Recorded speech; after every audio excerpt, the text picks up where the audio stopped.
Olá, pessoal. Para mim é uma honra, um prazer estar aqui com vocês. Eu vim bater um papo sobre a reforma tributária. Eu brinco, nós tivemos aqui, foi em janeiro, falando sobre aquela confusão do Pix, tá todo mundo lembrado? Aqui no Brasil parece que todo mês é uma novidade, né? Por semana. Me faz lembrar aquele meme do gato de botas, né? Eu estou cansado, jefe. É muita coisa, é muita novidade. É sempre algo conturbado, parece que vai piorar, parece que vai ficar mais caro, parece que as nossas empresas não vão dar conta de atender a isso. Só que a boa notícia é o seguinte, eu estou caminhando para 50 anos. Parece ter 70 porque peguei muita estrada de chão. Mas, em toda a minha carreira profissional, sempre foi assim. Chega uma hora que a gente está um pouco calejado e fala, vamos esperar chegar um pouco mais próximo para ver o que realmente vai acontecer. E a grande verdade é que está um pouco, não diria que está cedo, mas está um pouco antecipado para a gente falar efetivamente qual será a mudança. Porque daqui até o dia propriamente que a reforma foi implantada, faltam alguns meses. Só que tem um detalhe, se a gente não fizer certas pressões, como aconteceu o caso do Pix, em janeiro, por exemplo, o nosso poder público ele tende a caminhar para o lado que só lhe interessa. Porque o que é a grande questão tributária no Brasil? É que, tradicionalmente, a ideia de Estado e de democracia foi que nós falamos o seguinte, olha, eu tenho a minha vontade, você tem a sua, você tem a sua, vamos organizar isso aqui e nomear alguém que vai representar a maioria das vontades? Veja bem, a maioria. Nem sempre vai ser o que você queria, mas numa eleição, se alguém tiver 51% dos votos, tem 49% que não quis. Então, a democracia é isso. Só que o cliente, o público final da democracia somos nós. Então, o gestor público, tecnicamente, ele tem que defender os nossos interesses. Não aqui. Aqui é uma guerra de corda, o gestor público puxando para o lado dele e a gente tentando puxar para o nosso lado. Se fosse uma empresa, seria algo como você quer vender do seu jeito e o cliente quer comprar do jeito dele. E qualquer empreendedor sabe que você vai conseguir vender quando você conseguir solucionar o problema do seu cliente. Coisa que o gestor público nosso não compreende, né? Com raríssimas e honrosas exceções. Então a ideia é que a gente já comece a debater esse tema. Daqui a 30 dias, dona Aline, a gente vai ter o Dia Livre de Impostos, né? Que é uma ação da CDL. Basicamente, o que é a ideia do Dia Livre de Impostos? É uma forma de você criar uma promoção no teu negócio, escalonar as tuas vendas e, junto com isso, fazer um protesto para que o consumidor final fique consciente de quão pesada é a nossa carga tributária. Justiça seja feita, a gente também tem que sair um pouquinho dessa guerra ideológica e essa disputa de um lado para o outro e entender o seguinte, a carga tributária no Brasil é cara? É cara. Não é a maior do mundo. Está de longe de ser o primeiro arrecadador de impostos do mundo. Mas tem um detalhe aqui, que a gente tem um desafio, que é a eficiência de arrecadação tributária. Essa, nós somos o primeiro lugar. Antes de eu falar da reforma propriamente dita, eu quero apresentar a nossa empresa. A Ícone Contábil é parceira da CDL, eu também sou diretor da CDL. E a nossa proposta de contabilidade é que seja uma contabilidade consultiva. Porque a ideia é muito simples. Gerar a guia de imposto, basicamente, qualquer contador faz. Aliás, fazer isso bem feito é o mínimo que se espera. A nossa proposta é te entregar uma solução para você entender qual que é o caminho legal para você pagar menos impostos, para você economizar e, consequentemente, maximizar os seus resultados dentro da legalidade. Porque vocês vão começar a perceber, e os nossos amigos advogados que estão aqui, a nossa esfera jurídica é tão estranha, mas tão estranha, que é preferível você deixar de pagar do que sonegar. A sonegação ela é um problemão. O deixar de pagar é um problema menor. Se você estiver devendo impostos, o seu advogado consegue te ajudar. Se você sonegou, tecnicamente ICMS e Previdência, por exemplo, é crime. Então, há umas esferas sensíveis que é mais interessante você saber ter conhecimento em mãos, saber o que pode fazer, o que não pode, se programar, se planejar, porque você consegue ter uma vida mais tranquila, economizando dentro da legalidade e, eventualmente, amanhã, se não conseguir pagar, tem recursos para isso. E eu percebo assim, o empreendedor, ele fica muito no lugar comum. Recentemente, deve ter uma semana ou duas, eu atendi uma empresa que é lucro real e me contou que paga hora extras por fora da folha. Ora, quem é lucro real tem que aumentar a despesa para baixar o lucro. Então não faz sentido você pagar coisas por fora da sua folha. Na verdade, não faz sentido em momento algum você pagar coisas por fora da folha. Porque tecnicamente, quando o trabalhador vai na justiça, se está na carteira ou não, ele ganha. Mas o ponto é que no lucro real ainda faz menos sentido ainda. Então vocês observam que você tem certas ausências de informações ou desconhecimentos que você deixa de ganhar dinheiro, você joga literalmente dinheiro fora por não entender a regra do jogo. E é isso que a Ícone faz. Nós queremos te ensinar a trabalhar para você trabalhar de forma legal, de forma, vamos usar a palavrinha que está em evidência agora, com conformidade, ou vamos gastar mais com compliance. Você trabalhar dentro das regras, mas de forma econômica. Tem como? Tem, e é disso que nós vamos falar hoje. O que é a grande questão tributária do nosso país? Não é o mais caro do mundo, o Brasil está hoje em 14º lugar no ranking de ser o que cobra mais impostos no planeta. Depois da reforma ele deve ir para 13º, porque a tendência é subir vamos rezar para ser só um pouquinho. A tendência é subir alguma coisa, né? Tem umas áreas específicas que vão subir, outras não, falaremos disso. Mas a grande percepção que vocês têm dessa carga tributária ruim não é a arrecadação, é o retorno. Porque se vocês pagassem os impostos, mas tivessem uma saúde de qualidade, uma educação pública de qualidade, serviços de segurança de qualidade, nós não teríamos a percepção que nós temos de que a coisa é ruim. Então, na verdade, a percepção de que eu vou pagar algo que não terá o seu devido retorno nos causam essa sensação de que eu não vou pagar esse troço. Quer ver um exemplo muito clássico? As empresas do presumido ou do real pagam lá a contribuição previdenciária patronal, que é cara para um caramba. É 28,8 em média sobre a folha de pagamento. Se você tem uma folha de pagamento de 100 mil reais, você vai pagar quase mais 30 mil só de previdência patronal. E aí você paga uma fortuna dessa e quando liga o noticiário, 90 bilhões, agora caminhando para 200 de desvio. Aí você fala, não vou pagar esse troço. Eu estou pagando, estou em dia, estou comprometendo meu fluxo de caixa, estou custando a executar meu negócio, a minha concorrência está jogando de forma desleal, e eu ligo o noticiário e estou vendo a galera roubando a rodo. Então, a nossa questão, a nossa visão, é que nós não entendemos, nós não vemos, né? Entender a gente entende. A gente não vê a grana voltando, né? A gente não vê a aplicação correta social daquilo. Por isso que é uma dificuldade a gente falar em questão tributária no Brasil. Você não vai ver esse problema na Alemanha. Você não vai ver esse problema na Suíça. Porque o suíço ele vai pagar o imposto e quando ele precisar de ir no pronto-socorro, está lá. O alemão idem e mundo afora idem. Aqui a gente ainda tem, basicamente quem sustenta o SUS somos nós, empreendedores. E a gente tem um sistema público de saúde que é caríssimo e todo mundo tem plano de saúde. Inclusive quem defende o SUS tem plano de saúde. Então a gente começa a perceber o seguinte, olha, o que é o nosso problema? Nós arrecadamos e a grana não vem. Política é isso mesmo. Política é isso mesmo.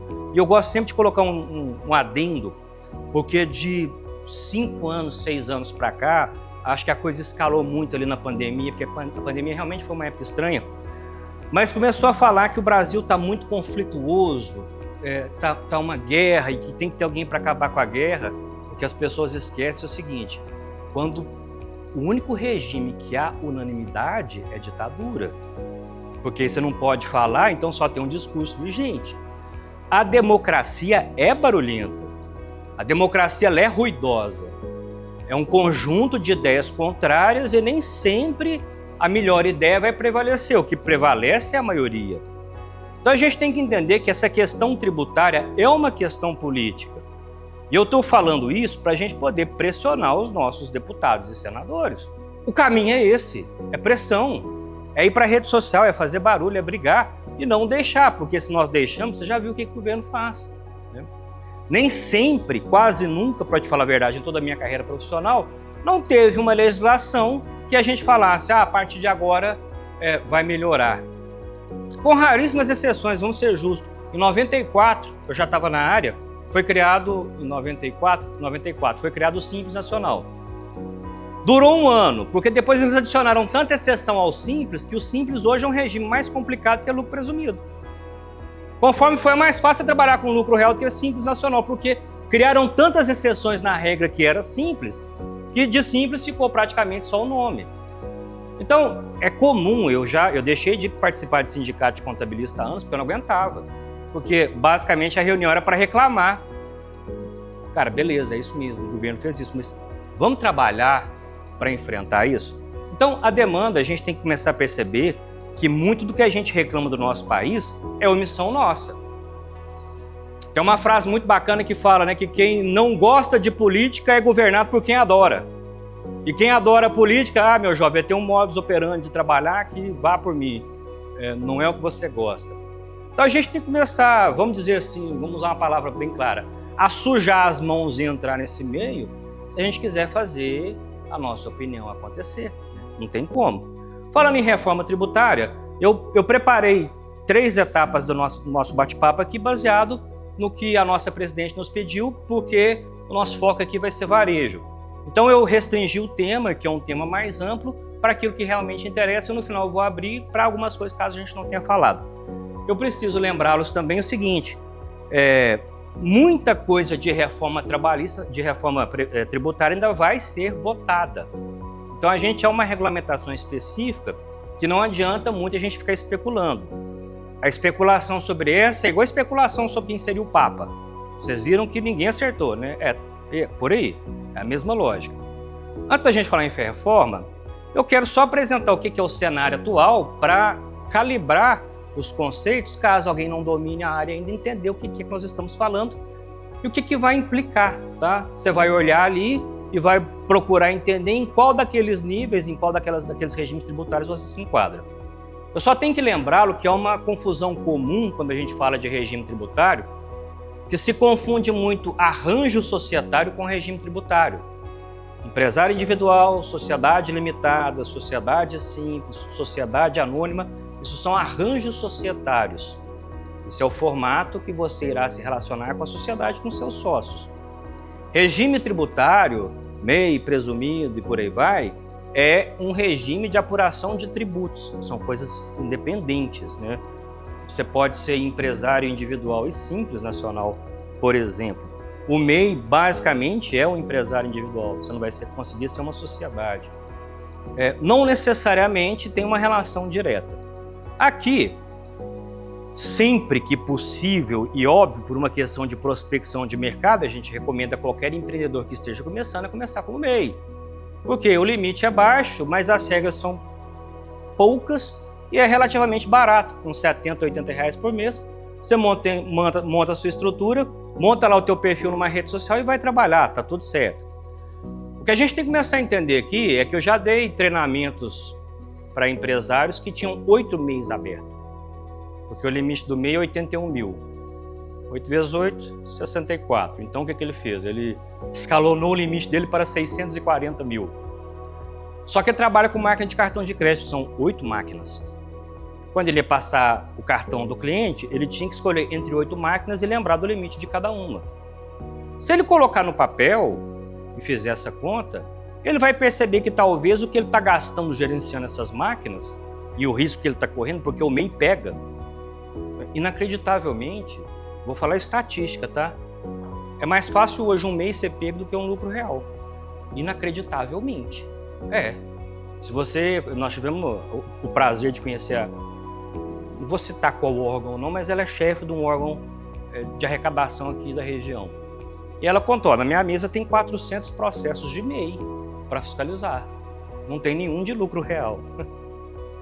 Então, quando você estoura um MEI desse, você retroage, você paga, né, eventualmente aparece lá MEI com 5, 6, 7 mil estourado, porque comeu barriga e aí retroage para janeiro, cobra juros e multa, cobra a diferença de imposto. O custo que essa pessoa vai ficar controlando a maquininha, de repente, se ele tivesse no Simples Nacional, ele estava economizando dinheiro. Então, falta sentar e fazer a conta, botar na ponta do lápis o que é exatamente que eu estou economizando com tal rotina, com tal crença especificamente. Eu tenho o MEI, que a limitação é 81 mil e algumas atividades, né? Basicamente os profissionais liberais, as profissões regulamentadas não podem ser MEI, e a questão do limite de faturamento. Depois o Simples Nacional, que o limite é 4 milhões e 800, mas quando passa de 3 milhões e 600 você tem que recolher ICMS ou ISS à parte, então eventualmente deixa de ser interessante, portanto a gente recomenda a partir de 3.600 ter mais cautela. Então vamos botar aqui 3 milhões e 600. A partir de 3 milhões e 600, lucro presumido ou real, aí vai ser uma escolha. Por quê? Porque no lucro presumido, como diz o próprio nome, o teu lucro é presumido. Então, por exemplo, para comércio, se presume um lucro de 8%. Para prestadores de serviços, se presume um lucro de 32%. Tua empresa fechou em 1 milhão. Comércio, entende-se que o seu lucro foi 80 mil. Prestador de serviço, entende-se que o seu lucro foi 320 mil. Se o teu lucro apurado tivesse sido maior, parabéns, você ganhou dinheiro. Porque vamos seguir o presumido, né? O lucro que foi deduzido. Chegamos a essa conclusão. Já o lucro real, ele é mais interessante, porque se eu tiver uma lucratividade baixa, que é a característica, por exemplo, de indústrias ou atacadistas, ou se eu tiver prejuízos, que eu possa abater parte desse prejuízo nos resultados futuros, ele passa a ser interessante para economizar em 2 impostos, que é imposto de renda e contribuição social. E aí nós temos que fazer um estudo para entender, né, qual que é que vai compensar. O lucro arbitrado é uma coisa que vocês não querem, porque em geral ele é fruto de uma perseguição estatal, o Estado não foi com a cara de determinado segmento, ali vai ser arbitrado. Ou porque você andou fazendo coisa errada, a União te pegou e falou, a partir de agora eu defino qual que é o seu lucro. A gente sabe que tem empresas que são mais vigiadas, né? As empresas de refrigerante, de bebidas em geral, bebida alcoólica, a gente tem tributação no bico da marca que faz o invase, é um negócio horroroso. Então, tem certos segmentos, né, que são mais fiscalizados por uma questão que, inclusive, a reforma tributária chamou tratou como pecado. Na reforma tributária nós teremos o imposto do pecado.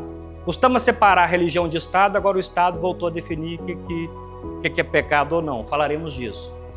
E por fim, os regimes especiais de tributação, que são regimes interessantes, mas também são restritos a algumas áreas. Uma área que eu vejo que as pessoas perdem muito é o comércio varejista. Por quê? Porque em Minas Gerais, o comércio eletrônico, para quem é lucro presumido, obviamente, você tem benefícios em pagar muito menos ICMS. O ICMS é 18%, só que ela é uma modalidade que nós chamamos de não cumulativo para lucro presumido e lucro real. Então, se você compra uma mercadoria por R$100, você tem 18 de crédito. Se você vende por 200, você tem 18 de débito. O débito é R$36, o crédito é 18, então você vai pagar a diferença. Então, quando a gente fala que a alíquota do imposto estadual é 18%, como é não cumulativo, a alíquota efetiva cai. Porque se eu pegar R$18 e dividir pelos 200 que foi vendido, você vai ver que não está dando 18%. Está dando 9%, 10%. Então a alíquota efetiva do ICMS mesmo é algo entre 9% e 10%. Quando você é RET, ela cai para 2% ou 1,5%. Então é interessantíssimo. O que a gente tem de RET hoje? A indústria calçadista, a indústria de confecção, o comércio eletrônico em Minas Gerais, basicamente. Se alguém lembrar de mais algum aqui, me fala. Qualquer um pode pedir RET. Esses são os que a lei permite. Só que aí quando você vai lá no Estado pedir um RET, é aquela famosa crença. O não você já tem, vamos atrás da humilhação. Porque não quer dizer que o Estado vá aceitar seu RET. É basicamente o interesse para o Estado de conceder um RET, onde, entre aspas, leiamos ser amigo de alguém que resolva a sua vida lá dentro. Porque na prática, infelizmente, a gente sabe que é assim. Mas tem RETs legais, né, já previsto em lei. Comércio varejista, a indústria da confecção e a indústria calçadista. Né? Nova Serrana, basicamente, quem é lucro presumido, todo mundo é RET. O comércio varejista, ele podia estar fazendo uma coisa interessante, tá? Se você tem uma loja, é algo que a gente pode pensar em você colocar um comércio eletrônico, habilitar o RET e na sua loja ser só um ponto de entrega. Então a sua loja seria só um ponto de distribuição, o teu cliente compra na internet e vai só lá buscar. Muda o ramo de atividade do teu negócio para, né, um depósito e o cliente só passa lá para pegar mercadoria. Como que eu vou saber se isso é vantagem? Pega a tua carteira de clientes e avalia quantos por cento dos meus clientes compram presencial, quantos compram online. Porque se for online, você reduz o custo de mão de obra, de atendimento, de comissão, de uma série de coisas e consegue baratear, inclusive, o teu ICMS, caso você seja lucro presumido. Se você monta a estrutura como realmente e-commerce, porque é alguma coisa que a gente chama de essência sobre a forma. O que é isso em bom português? Essa é realmente a sua atividade ou você fez isso como gambiarra? Beleza? Essência sobre a forma.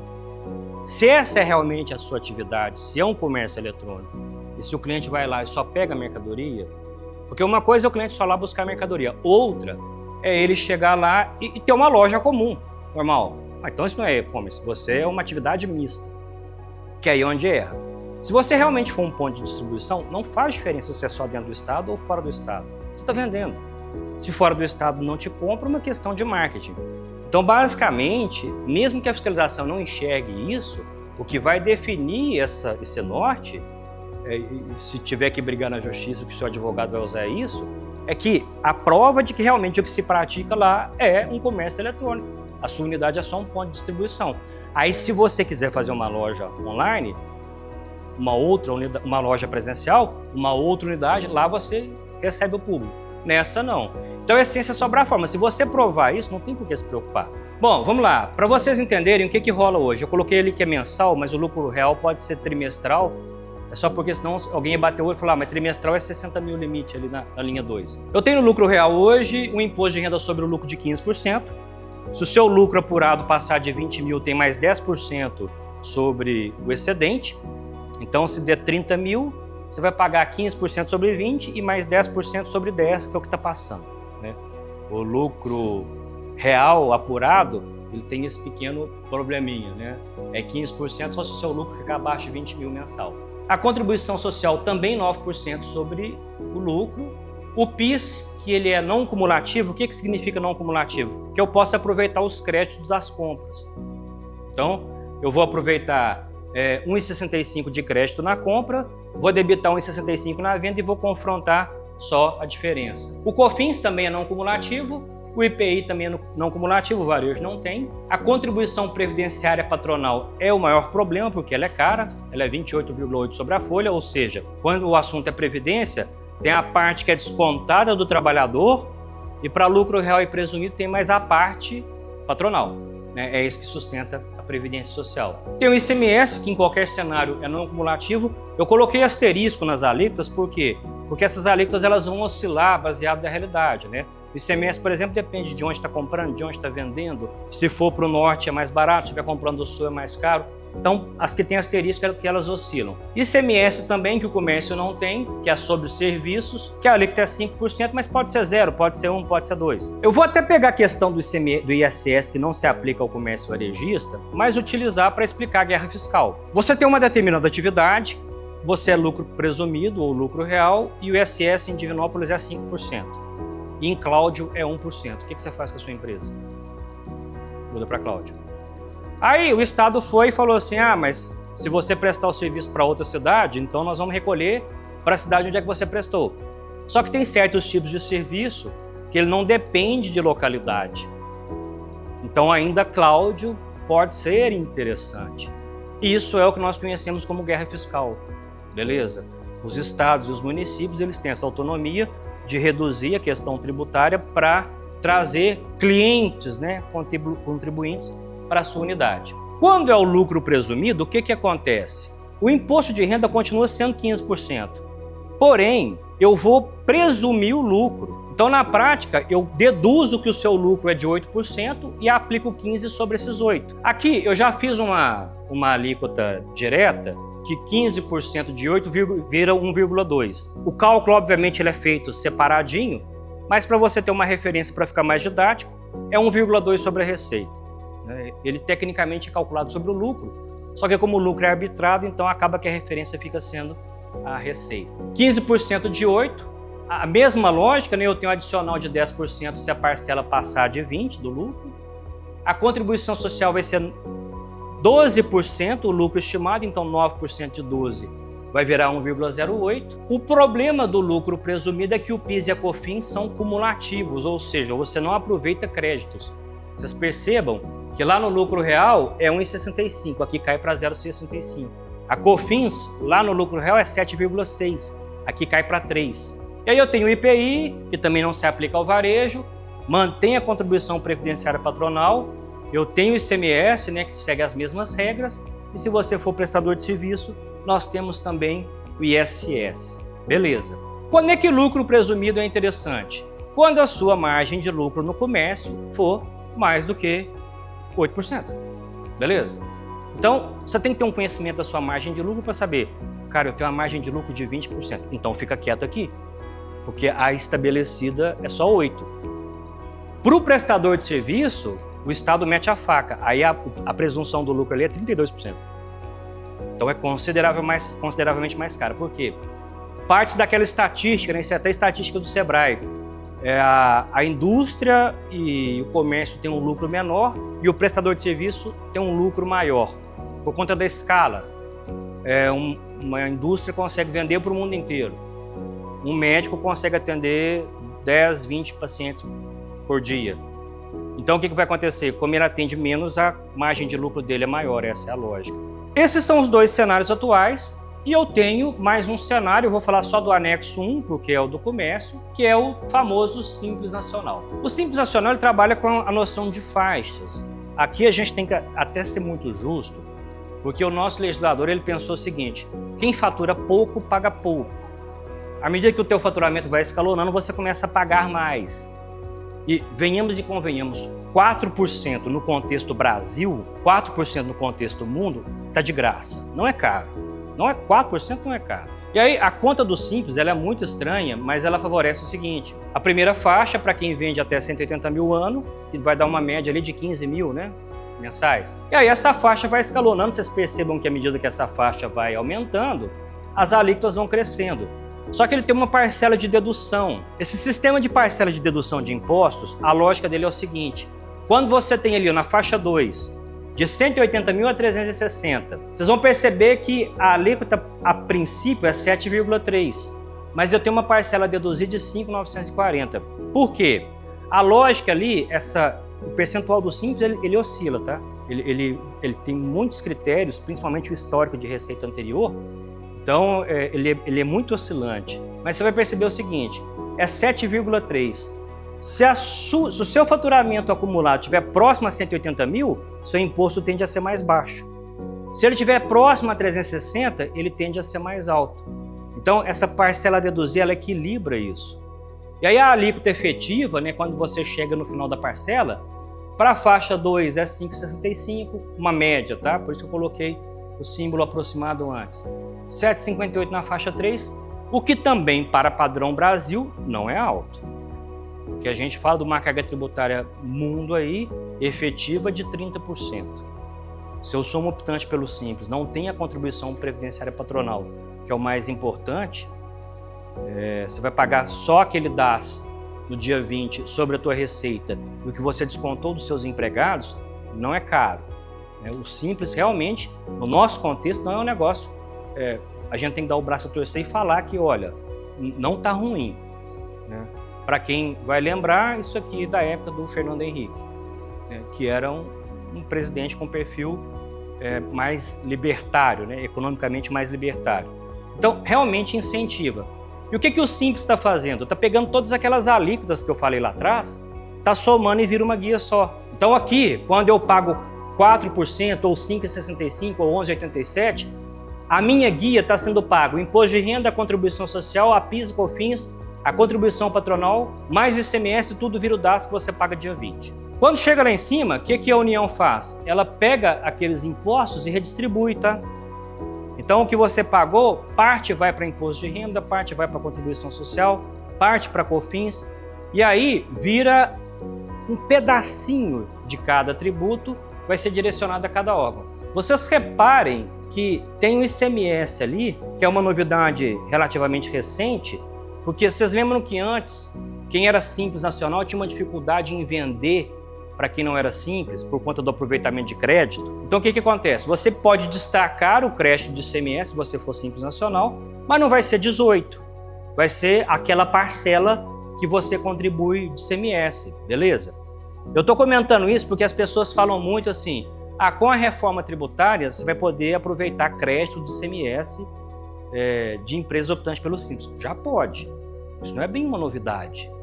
Eu projetei aqui, até para ficar mais claro, vou mostrar para vocês o que é a lógica de um planejamento tributário. Eu tenho uma empresa com faturamento mensal de 250 mil, obviamente ela não pode ser MEI, porque né, o faturamento mensal já estoura o MEI. Ela tem uma despesa mensal de 200 mil, uma folha de 35, um lucro apurado de 15 mil e uma compra de mercadorias de 100. Nesse cenário aqui, nós vamos projetar o seu faturamento em cada regime, para ter um cenário tributário em cada possibilidade. Então vamos lá. Como Simples Nacional, ela vai pagar o DAS 28.475. No presumido, ela vai pagar separado. O que aumenta no presumido? A contribuição patronal e o ICMS. E aí eu coloquei presumido com RET, lucro real e lucro real com RET. Vocês percebam o seguinte, se fala muito que o regime do Simples é o mais interessante. Em 80% dos casos basicamente a gente tem um peso muito grande no Simples Nacional, que é um alívio, que é o fato de eu não ter a contribuição previdenciária patronal. Então eu já tenho uma tendência seguinte, se a minha folha de pagamento é cara, o Simples talvez seja interessante. E uma outra referência é o ICMS, porque o ICMS ele pesa muito. Se vocês baterem o olho ali, eu coloquei a alíquota efetiva, né? Entre o que eu paguei de imposto dividido pelo faturamento, o que eu tenho de efetividade. 11,39 no Simples, nesse cenário, 20,76 no presumido, 11,46 no presumido com RET, 21,86 no real, 12,52 no real com RET. Aí vamos lá. Bom, primeiro que o lucro real ali está mais caro. O que acontece? Né? Vamos botar aqui os elementos que vai levar você a essa decisão para ver que esse impacto está muito mais na sua empresa do que qualquer outra coisa. Eu coloquei aqui uma despesa de 200 mil. O que acontece com o lucro real? Quando você for ter gastos, para você baixar o seu lucro, você vai ter que comprovar gastos. E aí você tem que ter documentos fiscais habilitados para você reduzir oficialmente esse seu lucro. Isso em bom português quer dizer que se você for no borracheiro, o seu borracheiro tem que te dar uma nota. Tudo que você for comprar, você vai ter que ter nota. O que acontece? Vou pegar aqui um exemplo de uma cliente que o fornecedor dela principal é o Brás. Ela compra tudo sem nota. Como que você manda a pessoa dessa para o lucro real? Aliás, como é que a gente faz no Simples, né? Aí é outra história. Mas como que eu mando ela para o lucro real? Porque o que é o problema agora? A gente tem rede social, aí tem evento, aí tem congresso, aí você vai no congresso, a pessoa fala assim, cara, para o teu segmento, o esperado, o desejado é lucro real. Beleza. Para o teu segmento, é para a tua circunstância? Lá na tua empresa é o que funciona? Porque então não tem como, né? O caso que eu contei para vocês do cliente que não tem um auxiliar administrativo para fazer a boa gestão, então isso vai ser muito relativo. A folha, né? Quando eu fui ali para o presumido ou para o real, a minha folha encarece muito. Dá para terceirizar no meu negócio? Porque se o meu negócio couber a terceirização, então eu terceirizo, eu saio fora da CPP. Mas eu preciso entender a minha circunstância, discutir isso, para avaliar para onde é que eu vou. E de repente fazer essa conta. Talvez até fosse um pouco mais barato no lucro real, mas dada a realidade da minha empresa, compensa o nível de exposição que eu terei? São elementos que eu tenho que colocar no planejamento também. O que nós fizemos? No ano passado, nós costumamos acertar a mão numa ferramenta para fazer isso. Por quê? O grande problema de montar esse planejamento tributário aqui, por isso que ele é caro, é de você trabalhar as minúcias. Porque quando a gente fala em crédito de ICMS, crédito de PIS e COFINS, aí vem a floresta. Olha, para isso aqui você aproveita o crédito. Para isso aqui você não aproveita. Para isso aqui é só a metade. Para isso aqui vai depender do seu tipo de fornecedor. Então as exceções às regras, né, que são todas codificadas, mas são exceções, se eu tiver um volume muito grande de documentos, eu tenho que trabalhar numa escala digital, não tem como. Então a gente fez isso em caráter de teste no ano passado, A gente pegou aqueles clientes que havia dúvida, porque tem cliente que você sabe que é o simples. Você pode até montar o planejamento tributário só para saber que era aquilo ali mesmo. Mas tem cliente que a gente tem dúvida, então a gente começou a sentar e direcionar, olha, vamos para o lucro real, vamos para o presumido, começou a direcionar. Esse ano a gente está com uma meta de mandar isso aqui periódico para todos os clientes. Para ele começar a ter aquela certeza que, olha, eu tô economizando. E também para ele começar a entender o seguinte, nossa, falta pouquinho aqui para ser interessante eu ir para o presumido ou para o real. Esse pouquinho, ele entender o que ele tem que fazer na empresa para se preparar para migrar para outro regime. Porque basicamente quando a gente fala em migração de regime, é muito mais o teu formato de trabalho do que a sua questão contábil. É muito mais o jeito que você vai trabalhar no teu negócio do que o seu contador. E aí você tem que responder também se você está disposto a trabalhar nisso, ou você vai continuar na gambiarra e botar no papel o que é mais barato. É simples. O que acontece com essa calhamacha de tributos? Né? A gente usa a expressão genérica como tributos, mas na verdade eu tenho imposto, eu tenho contribuição. Geralmente imposto sustenta a máquina pública e contribuição é alguma coisa social. Então o que acontece? O IRPJ vai pagar a turma lá, vocês conhecem, dispensa apresentação. A contribuição social ela vai para a previdência, né, para a questão de seguridade social. Existe a previdência social é um seguro, né? Além de ser um sistema de saúde, também é um seguro, porque quando o trabalhador está afastado, ele vai receber abonos, salários, pensões, então ele é um seguro também e é uma previdência. O PIS, né, também cumpre esse papel para pagar aquele abono que é o PIS, que o trabalhador recebe lá na Caixa Econômica, e para sustentar o seguro-desemprego. A COFINS, né, basicamente vai para o SUS. O IPI ele é distribuído entre União, Estado e município. O ICMS fica para o Estado, o ISS a Prefeitura e a CPP é para a aposentadoria. Eu estou comentando isso porque o que acontece? Com a reforma tributária, a primeira coisa que nós temos que entender é que isso aqui não muda, tá? Porque a gente está falando em reforma tributária e uma coisa que é importante entender, até para defender as empresas de software, bem como os contadores, o que acontece? Se fala muito em simplificação, eu não sei do que. Vocês vão entender, porque assim, quando fala em simplificação para o Estado receber, porque não existe essa simplificação. Esse ecossistema aqui, ele já está implantado basicamente há 20 e tantos anos. Ele não vai mudar. Aquela discussão para quem esteve aqui em janeiro, que nós tivemos sobre o PIX, sobre os riscos, continua e com a reforma tributária vai ficar mais refinado ainda. Na prática, o que eu posso dizer? Fica até mais fácil de ser pego do que já é. Então, esse ecossistema de informação, onde se transmite nota, se transmite folha de pagamento, se transmite todas as informações da sua empresa, inventário, estoque, balanço, esse ecossistema ele continua, tá? Esse ecossistema não vai mudar. O que é a reforma tributária em si? Beleza? Eu separei aqui os principais pontos só para a gente entender. Nós vamos pegar ICMS e ISS e ele vai passar a chamar agora, a partir de então, de IBS. Impostos sobre bens e serviços. Na prática, como que isso vai ser feito? Porque o ISS é a prefeitura que gerencia, o ICMS é o Estado que gerencia.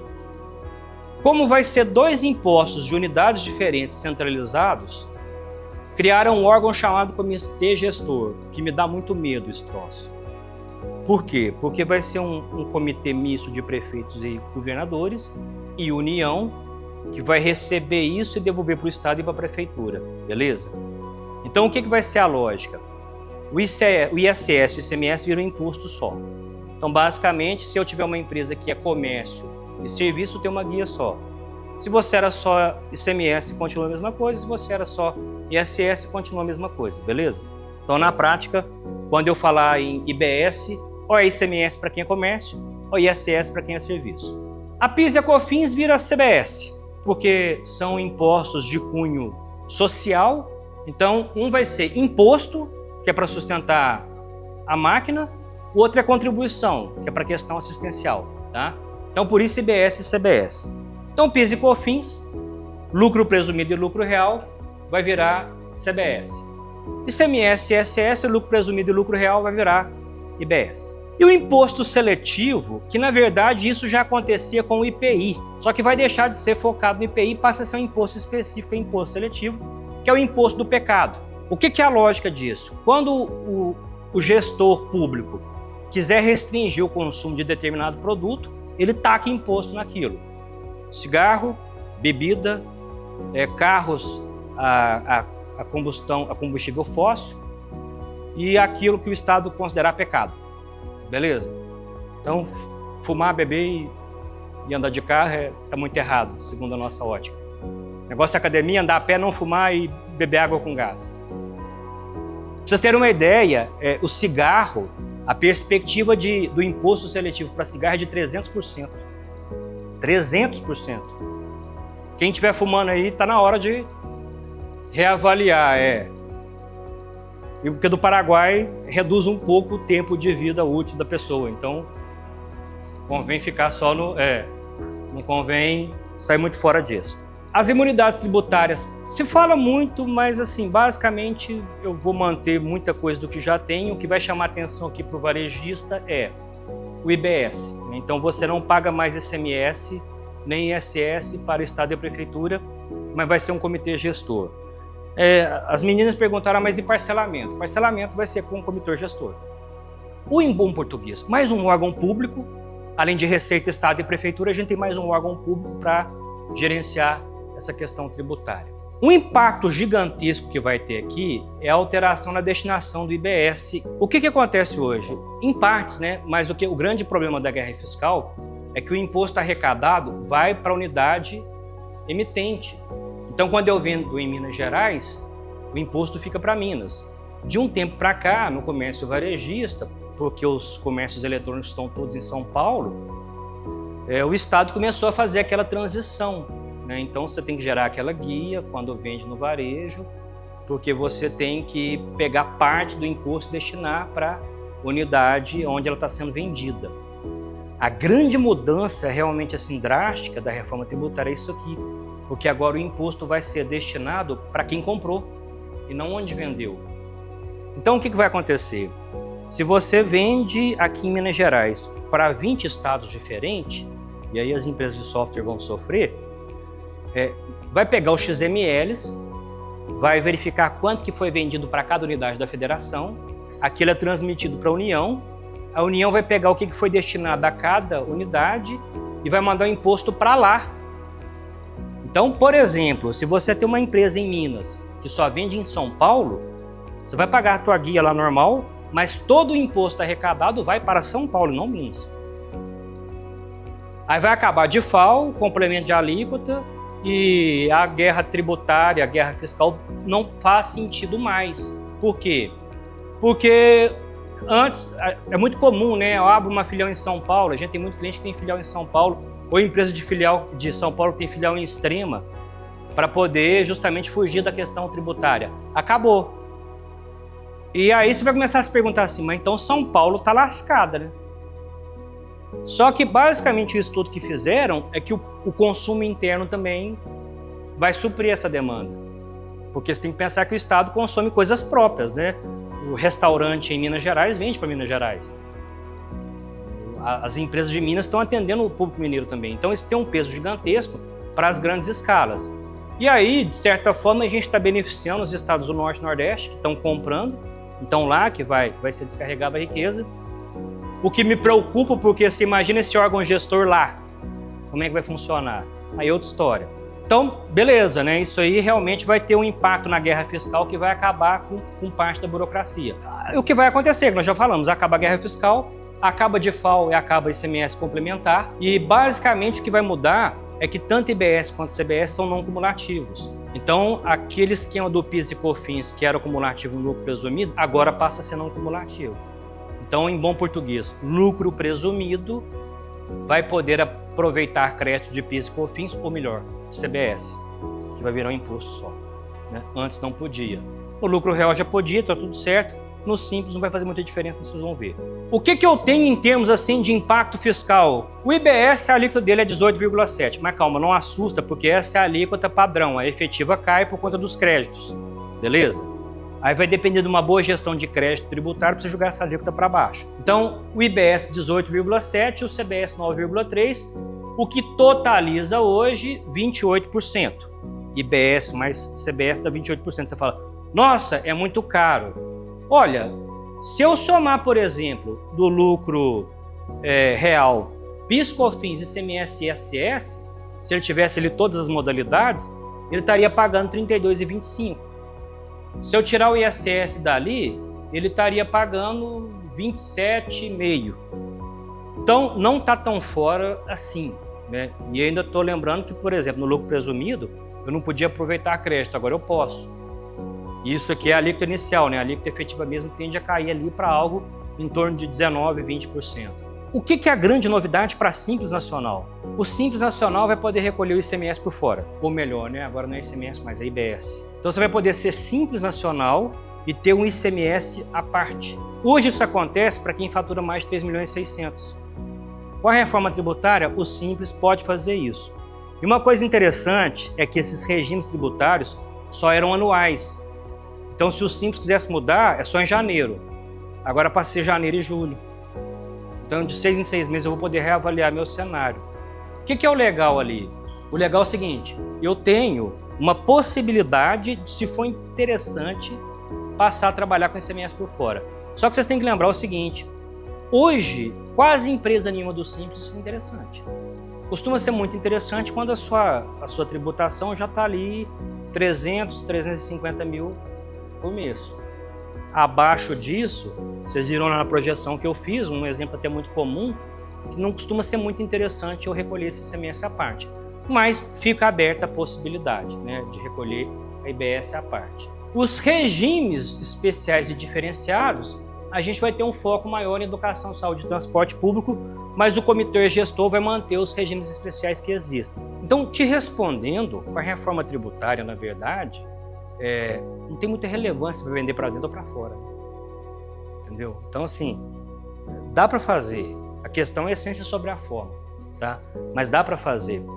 E aí, uma outra novidade que também me dá medo é o tal do cashback para família de baixa renda. Toma um cuidado, só que eu vou te lembrar, agora, maio e abril, a pergunta que eu mais recebo é o seguinte, Wagner, eu comprei 30 mil no cartão, a Receita vai me pegar? Direto eu recebo essa pergunta. Provavelmente não, porque o que é monitorado em tempo real, as pessoas confundem muito, mas o que é monitorado realmente é a venda que você faz na maquininha de cartão. Quando você faz uma venda na maquininha de cartão, a administradora de cartão de crédito pega as tuas vendas e informa para a Receita num negócio que chama E-Financeira, beleza? Então, o que você vendeu na maquininha de cartão, a Receita já sabe. Inclusive, se vai dar margem, é uma coisa que eu vou explicar aqui. Beleza, quando você compra, não. Há outros caminhos para você pegar, mas não necessariamente a tua fatura alta é um motivo, beleza? Só que tem um detalhe. Todas as vezes que você fornece CPF na compra, você entra no radar. Então, o Estado, São Paulo mais Minas Gerais começou com isso, o cashback vai ser uma forma disso. O Estado pede nota no cupom, vocês já viram isso? São Paulo, quem vai lá muito pergunta, né? Quer CPF na nota? Aí, o que é? Geralmente você tem programa de cashback, tem premiação. Minas Gerais, uma vez, tinha um negócio que chamava Minas Legal. Concorria a carro, moto, não sei se vocês lembram daquilo. Só que quando você coloca o teu CPF no cupom fiscal, você cai em cruzamento. Então o teu cartão de crédito não. Mas essa mania sua de ficar querendo participar de sorteio e botar seu CPF em tudo quanto é coisa que aparece, cai. Então toma cuidado, né? Vai jogar na Mega Sena que é mais seguro. A internet ela usa um recurso chamado gateway, né? Então quando você faz uma compra no Mercado Livre, o gestor do fundo, o gestor financeiro é o Mercado Pago. O Mercado Pago, o Asas, o PagSeguro, o PayPal, o Pagar.me, isso é gateway. O gateway ele é um semi-banco. Porque o que aconteceu com a ideia de gateway? Foi uma coisa do advento da tecnologia, que os bancos são muito lentos para essa resposta tecnológica, e o gateway é uma pegada mais, me dá o dinheiro aqui, eu repasso. Então ele virou um intermediador financeiro. O gateway ainda é uma incógnita. O que a gente sabe é o seguinte, o Mercado Pago, por exemplo, ele assinou um convênio com a União e ele fornece para a União um negócio chamado DIMP, onde ele informa uma movimentação como acontece no cartão de crédito. Olha eu dando dica de fazer coisa errada aqui. A Shopee não. Quem tem hábito de trabalhar com comércio eletrônico sabe que o Mercado Pago é rigorosíssimo. você não tem mercadoria pirata, você não tem venda sem nota, você tem que ser PJ, cheio de critérios. Shopee é mais avacalhado. Você acha um Rolex por R$50, lá você tem o que você quiser. E aí, o que a gente percebe é que o gateway, o caminho dele é esse. O Mercado Pago, você pode ter certeza. As outras ferramentas, né, você tem Pagar.me, tem Asas, ainda não estão no radar. Aquela discussão do Pix, inclusive de janeiro, era colocar essas instituições não financeiras, que é Asas, que é Mercado Pago, né, no balaio da E-Financeira para informar também de forma obrigatória. Aí, como voltar atrás, não tá. Então, hoje o que você tem oficial? Você tem a instituição financeira, a operadora de crédito, Visa, Master, o Mercado Livre, o Mercado Pago. O resto ainda cai nisso que eu expliquei para o Adrian, só se o Estado pedir.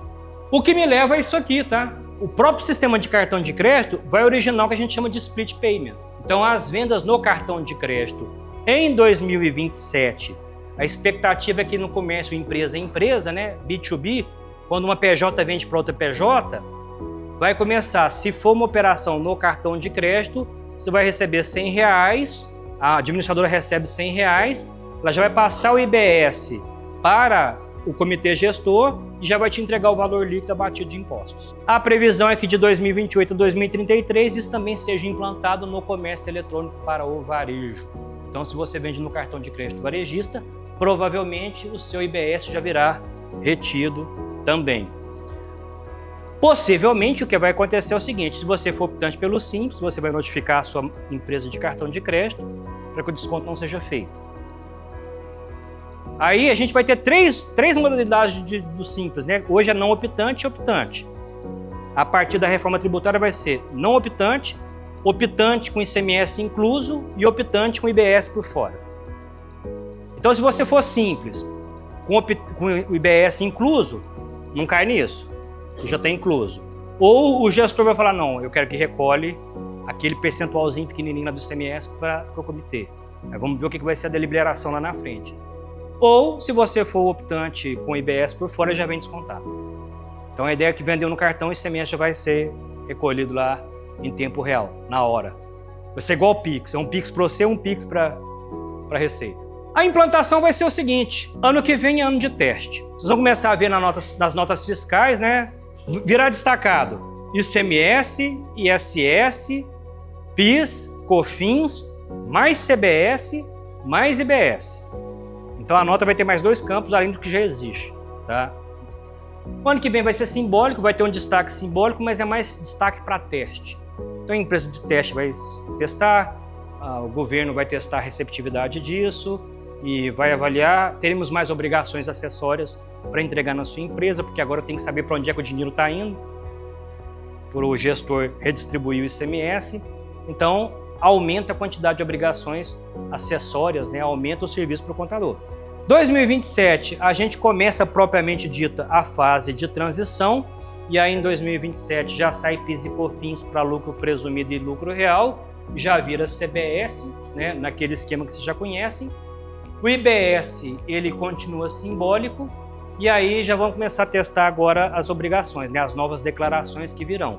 Em 2028 é que começa o probleminha, porque vai começar o IBS, mas vai manter ICMS e ISS.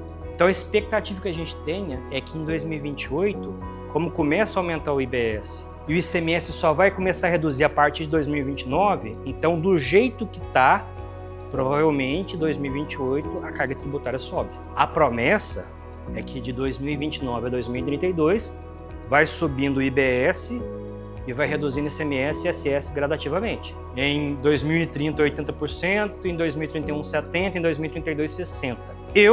Beleza, mas eu vou lembrar de vocês da CPMF, que era provisória e ficou provisória 30 anos. Então, a gente está conversando sobre isso porque convém fazer pressão, porque se não fizer pressão, quando chegar lá, nós vamos ter 2 regimes tributários durante os próximos 9 anos. Durante os próximos anos, vai ser assim, ó, simples com IBS por fora, presumido com ICMS e ISS, presumido com IBS e CBS. Então vai ser assim, ó, simples na nova reforma tributária, presumido a nova reforma tributária, presumido com RET, presumido a nova reforma tributária, isso aqui dobrou durante os próximos 9 anos, beleza? E aí quando passar 9 anos, volta para o que era. Para o Simples Nacional, as mudanças são relativamente baixas. A perspectiva que a gente tem é o seguinte, coloquei com interrogação que fala lá, simplificação do sistema tributário? Não, porque na prática, em termos de quantidade de guias, você vai passar de PIS e COFINS para uma guia. O resto, a dinâmica continua a mesma. E se você pensar que vai poder aproveitar o crédito, barateia, mas é mais complexo. Porque via de regra, você pode aproveitar o crédito da compra, para algumas sim, outras não. E sempre tem exceção. Porque essa questão de exceção é questão de lobby, tá? Então, por exemplo, se aproveita ou não aproveita crédito para determinado setor. Aí vai lá a turma da indústria eletrodoméstica. Aí faz pressão. Aí para eletrodoméstica é uma regra. Para comércio varejista é outra. Para roupa é outra. Então são essas exceções frutos de lobby que começam a complicar o sistema. Isso não muda. Maior transparência, lá fala em maior transparência na arrecadação. Porque na prestação de contas a gente já sabe que não é. Justiça tributária, eu tenho minhas dúvidas. Neutralidade econômica, sim, porque a guerra fiscal realmente, né, deixa de existir. Isso passa a ser interessante. Muita coisa que é injusta.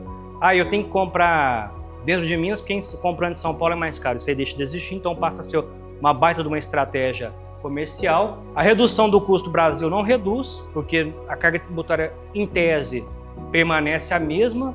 Eu aposto um fardinho de Heineken que sobe. Se ela permanecer a mesma, já tá bom. Mas via de regra costuma aumentar alguma coisa. Mas a segurança jurídica também a gente sabe que não, porque eu acho que qualquer advogado que esteja aqui, que trabalha com processo, sabe que, olha, a coisa não é bem assim, né? E sim, compatibilidade com padrões internacionais, sem dúvida. Pessoal, eu vou deixar meu contato, as nossas redes sociais no Instagram, @sejaicone. E depois se vocês quiserem continuar esse bate-papo, vai ser um prazer de marcar uma reunião. Muitíssimo obrigado, espero que tenha ajudado e vamos ficar de olho porque a palavra-chave é pressionar os nossos deputados e senadores para não deixar a coisa cair, beleza? Obrigado pela presença.